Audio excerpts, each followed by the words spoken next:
મિત્રો, અત્યારના આધુનિક સમયમાં માણસ ચિંતાથી અને પૈસાના અભાવથી અથવા તો પૈસા હોય તો ઘરમાં ટકતા નથી. અચાનક ઘરમાં બીમારી આવવી, ધંધામાં બરકત ન થવી કે નોકરીમાં પગાર ન વધવો, આવી ઘણી બધી સમસ્યાઓથી ખૂબ જ પરેશાન થયેલો છે. તો આ શાસ્ત્રોમાં કહેવાય છે કે ખરાબ સમય પછી દરેક વ્યક્તિનો એક સારો સમય આવે છે, પરંતુ સમય ક્યારે આવે છે તે આપણને ખબર હોતી નથી. જ્યારે આપણે અમુક સંકેતો એવા હોય છે જેનો શાસ્ત્રોમાં ઉલ્લેખ કરેલો છે. આજે આપણે એ જ સંકેતો વિશે વાત કરીશું. જે સંકેતો તમને મળે છે તો તમે સમજી લેવું કે હવેથી તમારો જીવનમાં સારો સમયની શરૂઆત થઈ ચૂકી છે. તો મિત્રો, ખાસ દરેક ભાઈઓ તથા બહેનો આ વિડિયો અંત સુધી નિહાળજો. શુભ સંકેતોની શરૂઆત કરીએ તે પહેલા કોમેન્ટ બોક્સમાં જય માં લક્ષ્મી જરૂરથી લખી નાખજો, તેથી લક્ષ્મી માતાની કૃપા આપના પર બની રહે. તો સારા સમય આવવાના પહેલા જોવા મળતો છે આ શુભ સંકેત નંબર 1. પૂજા દરમિયાન જો ભગવાનની મૂર્તિ પર મૂકેલું ફૂલ કે પાન તમારી સામે પડે છે તો તે અર્થ છે કે ભગવાન તમારાથી પ્રસન્ન છે અને તમારી મનોકામના જલ્દી પૂરી થશે. નંબર 2. ગૌ માતાનું આગમન. જો તમને ઘરમાં ગૌ માતા દરરોજ આવી રહ્યા છે તો અને તમારી પાસે ભોજન માટે રણકાર કરી રહ્યા છે તો ખૂબ જ શુભ સંકેત છે. નંબર 3. સપનામાં મંત્રો સાંભળવા. તમે તમારા સપનામાં મંત્રો સાંભળો છો, જેમ કે રામનો, આ ખૂબ જ શુભ માનવામાં આવે છે. જો ઓમ મંત્ર સાંભળાય તો તે પણ સકારાત્મક વાત છે. સપનામાં મંત્ર, ઘંટડી અને શંખનો અવાજ સાંભળવો ખૂબ જ શુભ સંકેત માનવામાં આવે છે. નંબર 4. ઘરમાં બાળક હોવું. કહેવાય છે કે બાળકમાં ભગવાનનો વાસ હોય છે. જો નાના બાળકો તમને જોયા પછી અચાનક દાંત કાઢે છે અથવા તો તમને કંઈક સકારાત્મક વાત કહે છે તો આને એ વાતનો સંકેત છે કે તમારા જીવનમાં સકારાત્મક વસ્તુઓ બનવા જઈ રહી છે. નંબર 5. બ્રહ્મ મુહૂર્તમાંથી ઊંઘ ઉડી જવી. એવો ઘણા લોકોને જેમની નિયમિત રૂપથી જાગતા પહેલા આંખ ખુલી જાય છે. જો તમારી ઊંઘ બ્રહ્મ મુહૂર્ત ઉઠી જાય છે એટલે કે સવારે 3 વાગ્યાથી 5 વાગ્યાની વચ્ચે તમે જાગો છો તો તમારા જીવનમાં મોટો ફેરફાર થવાનો છે. તેનો અર્થ એ છે કે તમે જીવનમાં યોગ્ય રાહ મળવાની છે. નંબર 6. શરીરના અંગોનું ધ્રુજવું. પુરુષના જમણા પગનું ધ્રુજવું ખૂબ જ શુભ માનવામાં આવે છે. પછી તે જમણી આંખ હોય કે જમણો હાથ હોય, એક શુભ સંકેત છે. તેથી ઊંઘતી સ્ત્રીઓમાં જો ડાબા અંગ ધ્રુજતો હોય તો સારો સંકેત છે. એટલે કે સ્ત્રીઓમાં ડાબા હાથનું ધ્રુજવું અને ખૂબ જ શુભ સંકેત માનવામાં આવે છે. પુરુષોમાં જમણા હાથ ધ્રુજવું શુભ સંકેત માનવામાં આવે છે. નંબર 7. જો તમે ઘણા દિવસોથી તમારા ઘરની બહાર લક્ષ્મીનું વાહક દોડવું જોવા રહ્યું છે તો માની લો કે તમારા ઘરમાં દેવી લક્ષ્મીઓનું આગમન થવાનું છે અને તમે જલ્દી જ અપરમ ધન પ્રાપ્ત થશે.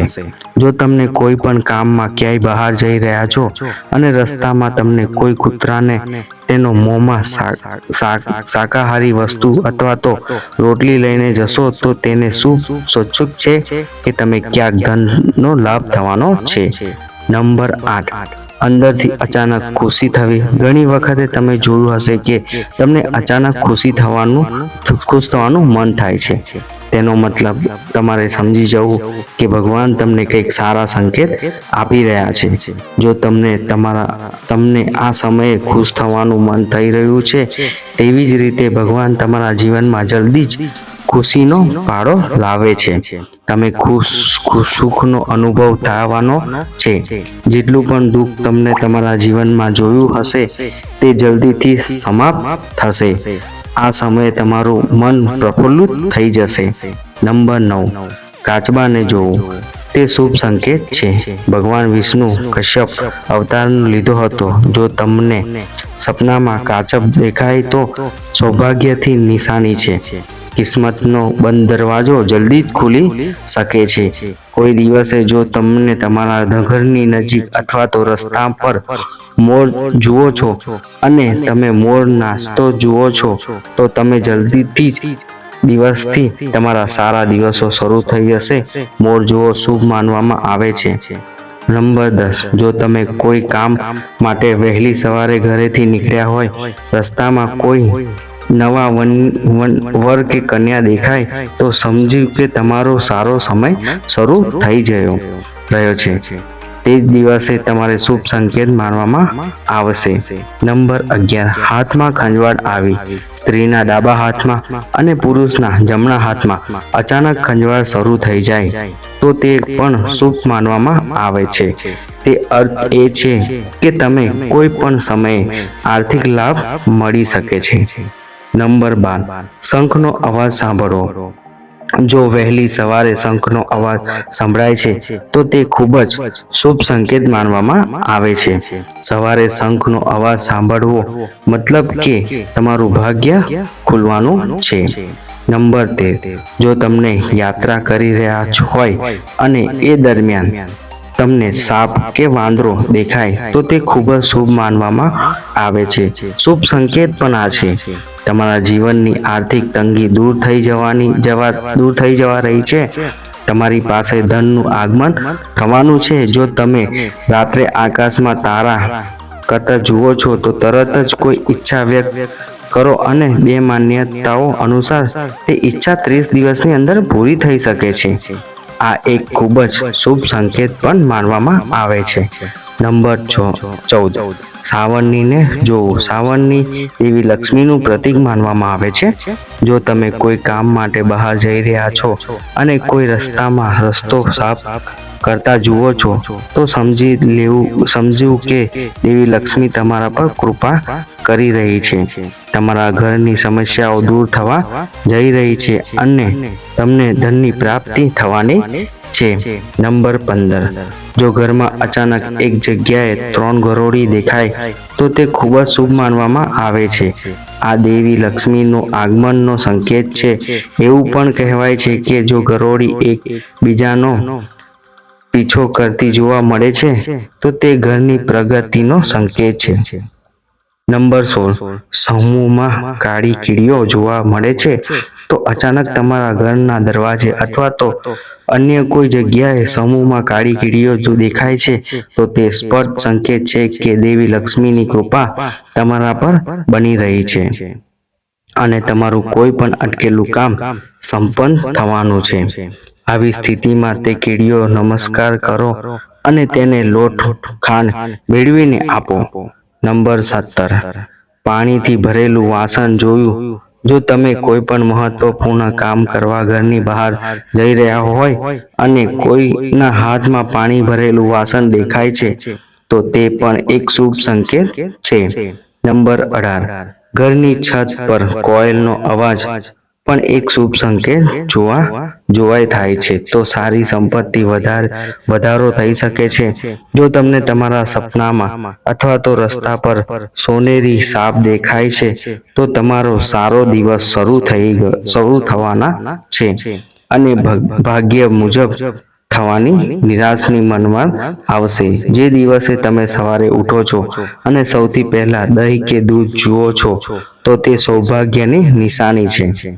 નંબર 19, જો તમારા ઘરમાં મુખ્ય દરવાજે હાથી તેની સૂંઢ ઊંચી કરે અને ઊભો રહ્યો હોય તો તમારે સમજી લેવું કે તમારા સ્થાન પર જે લક્ષ્મીનું આગમન થવાનું છે.